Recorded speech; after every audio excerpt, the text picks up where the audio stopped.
सवाल करें। आप देखें 56 क्लॉजेस थी इस तरमीम की और हम उनको 22 पे ले आए और 22 के बाद फिर हमने अपने 5 क्लॉजेस और मिलाए तो 27 हो गए। तो आप उससे खुद अंदाजा लगाएं कि इस जो जो जो असल ड्राफ्ट था और फिर जो फाइनल हुआ तो इस पे हमें क्या कामयाबियां मिली, इससे आप खुद अंदाजा लगा सकते हैं। तो सर देखने में ये आ रहा है कि जब से आप सियासत में आए हैं आपका मुल्क की सियासत में एक बहुत बड़ा किरदार रहा है, तो क्या आपको आने वाले दिनों में कौमी हुकूमत बनती नजर आ रही है? अभी फिलहाल मैं तो खुद अपोजिशन में हूँ, मेरा तो हुकूमत में जाने का कोई इरादा नहीं है। बाकी अगर कोई तजवीज़ है तो उसका हमें इल्म नहीं। मौलाना साहब, आपका जो किरदार है खास तौर पे आईनी तरमीम में बड़ा ही अहम रहा है। तमाम पार्टियों का रुझान और आपके जो मर्कज़ नजर थे वो आप थे। इस तरमीम के बाद आप क्या देख रहे हैं, कोई आईनी बहरान या इस तरह की कोई कैफियत जो है वो पैदा तो नहीं हो जाएगी? क्योंकि आम तासुर है कि शायद अपनी मर्जी के फैसले जो है वो लिए जाएंगे। सवाल ही पैदा नहीं होता। अगर ऐसी कोई बात खुदा न करे आएगी तो शदीद रद्द-ए-अमल आएगा। सर अभी कुछ डेवलपमेंट्स हुई हैं, इमरान खान की हिस्से जो है उनको रिलीज किया गया है, उनकी बहनों की बातें हो गई है, नरमी आ रही है, आप देख रहे हैं ऐसी?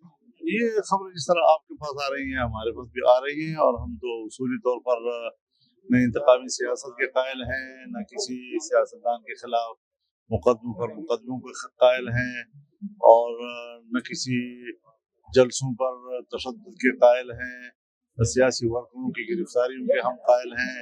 लेकिन हमारे मुल्क में एक है, एक रीत है, हर जमाने में चलती है, कभी एक तरफ से घूमती है, कभी दूसरी तरफ से घूम जाती है। चीफ जस्टिस काजी फाइज साहब आज आखिरी दुल्हन, तो इस हवाले से क्या कहना चाहेंगे? नए चीफ जस्टिस आए हैं, क्या ख्याल मकदम करेंगे? जो साबिक चीफ जस्टिस उनके हवाले से क्या तहफ़्फ़ुज़ात रहे आपके? मेरे ख्याल में उन्होंने अच्छा वक्त गुजारा है और वो एक गैर मुतनाज़ तौर पर इस वक्त अपने ओहदे से सुबकदोश हो रहे हैं। हम उनको इंतहाई कदर की निगाह से देखते हैं।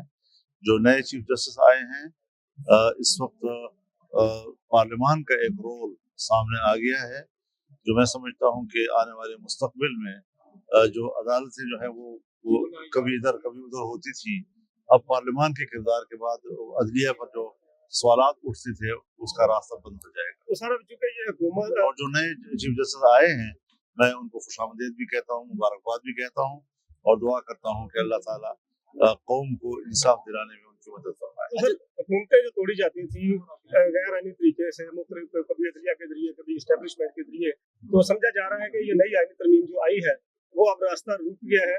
तो क्या अवाम की सहूलत के लिए भी कोई आईनी तरमीम आएगी जिसमें ये महंगाई, बिजली के बिल, ये चीजें सस्ती होंगी, खत्म होंगी और उनका कला कमा होगा जो ग्राफ रोश है? देखिए, उस हवाले से तो कोई आईनी सुकूम या कानूनी सुकूम मौजूद नहीं है। अलबत्ता जहाँ पर कोई आईनी या कानूनी मसला सामने आया तो इस वक्त तो वही बहस रहा और यही हमारा मौजू था। इसके अलावा जहाँ तक आवाम के मसाइल हैं उसके मसाइल के लिए वसाइल पैदा करने की ज़रूरत है। अब मसाइल हों वसाइल ना हों फिर तो काम नहीं चलता। हम समझते हैं कि जब वसाइल बढ़ेंगे तो फिर मसाइल कम होंगे और इसके लिए माशी इस्तेहकाम ज़रूरी है। और इसी वजह से आपने देखा कि जिस वक्त यहाँ पर शंघाई तंजीम की कॉन्फ्रेंस हो रही थी तो मैंने दोनों फरीकों से अपील की कि न तो कोई मुजाहरा करे इन दिनों में और न ही इन दोनों में तरमीम का मामला जो है वो आईनी तरमीम का बिल का मसला कोई छेड़े, ताकि कौम एक यकजहती दिखा सके और जब वो लोग सुबह कॉन्फ्रेंस में जाए तो उनके सामने जो खबर हो वो यकजहती की हो, तनाज़ात की न हो, जिससे कि उनका एतमाद बहाल होगा और पाकिस्तानी मईशत में वो हमारा ताउन कर सके। मौलाना साहब, 27वीं तरमीम जो है वो भी आने जा रही है, तो नहीं आ सकेगी, इंशाल्लाह भरपूर मुज़ाहिमत करेंगे। ये कोई आसान काम नहीं है। सर ये सूद जो है 3 साल की इजाजत क्यों दे देगी, फौरी खात्मा? ये कोर्ट का फैसला है। कोर्ट ने चूंकि 31 दिसंबर 2027 का टाइम दिया था तो अब ये मसला हो गया है कि उसमें पहले तो शरीयत कोर्ट का फैसला एक दरखास्त से उड़ जाता था। अब यह है कि बाकायदा वो सुप्रीम कोर्ट में सुना जाएगा। अगर 1 साल तक वो फैसला न दे सका तो शरीयत कोर्ट का फैसला खुद ब खुद मुअस्सर हो जाएगा। तो अभी तो जो अपीलें हैं वो वापस ले ली जाएंगी और जब वापस अगर नहीं ली जाएंगी तो चूंकि प्रिंसिपल ऑफ पॉलिसी जो है आइन का हिस्सा बन गया है रिबा के हवाले से, तो जाहिर है जब गवर्नमेंट उसमें फरीक होगी तो वो आइन के खिलाफ तो बयान नहीं देगी ना जी। तो इंशाल्लाह वो मुस्तहकम हो। सर शेख रशीद साहब जो है दोबारा गेट नंबर 4 खोलने की नवीज सुना रहे हैं। बहरहाल मैं उनकी बात को तबसरा नहीं कर सकता, उन्होंने अच्छी बात है हमारे बारे में किया, तो आप भी अच्छी बात करें।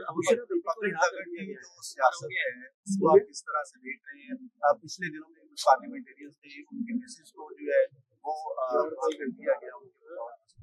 पाकिस्तान में इस गुंजाइश है कि पकड़ की सियासत में अपनी मर्जी। इसका जवाब तो मैं दे चुका हूँ एक दफा, बस वही काफी है। केपीके और अपना बलूचिस्तान दोनों के अंदर जो है आजादी के नारे लग रहे हैं। इस दौरान जो है अली उसने भी अपना दोबारा एहतजाज का नारा लगा दिया। क्या समझते हैं इससे ये नुकसान नहीं पैदा होगा? मैं एक बात वाज़ेह कर देना चाहता हूँ कि एक तो हुकूमतें जो है वो एहतजाज और मुजाहरे नहीं किया करती और न ही उसमें मुदाखलत करती हैं।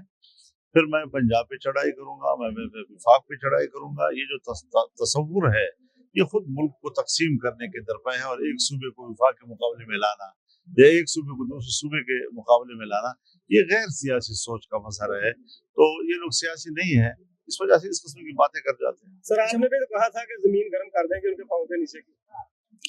खैर तहरीकों में इसका मकसद ये तो नहीं है कि हम एक सूबे को दूसरे सूबे से लड़ा रहे हैं। हमने तो अपने नजरिए के मुताबिक उस वक्त बात की थी और आपने देखा कि हमने जितने मिलियन मार्च किए, कोई 15 मिलियन मार्च किए, हमने आज़ादी मार्च किया जिसमें कोई 15 लाख लोग शरीक हुए और एक पत्ता भी नहीं टूटा, एक गमला भी नहीं टूटा उसमें। तो ट्रैफिक भी नहीं रुकी हमारे तो तमाम मुजाहरों में। तो इस अंदाज से अगर पूरी दुनिया जो है मुजाहरे करती है या अपना नुक्ता नज़र सामने लाती है तो इसकी तो पैरवी भी होनी चाहिए। अक्सर सियासी तौर पे आप बड़े दूरंदेश हैं, ये हुकूमत अपने 5 साल मुकम्मल कर लेगी? मैं तो सोचता हूँ कि इलेक्शन गलत हुए, दोबारा इलेक्शन फौरन होने चाहिए और अब देखें कब तक चलती है बात। हम तो अपने नजरिए में कायम हैं। मौलाना कह रहे हैं कि चीफ जस्टिस ऑफ पाकिस्तान जो तैनात हुए उनको फायदा जो है मौलाना साहब को। मेरा क्या लेना देना है? मैं तो जिंदगी में मेरा पूरा खानदान आज तक अदालत में पेश नहीं हुआ, मेरा अदालत के साथ क्या लेना देना है? बहुत शुक्रिया।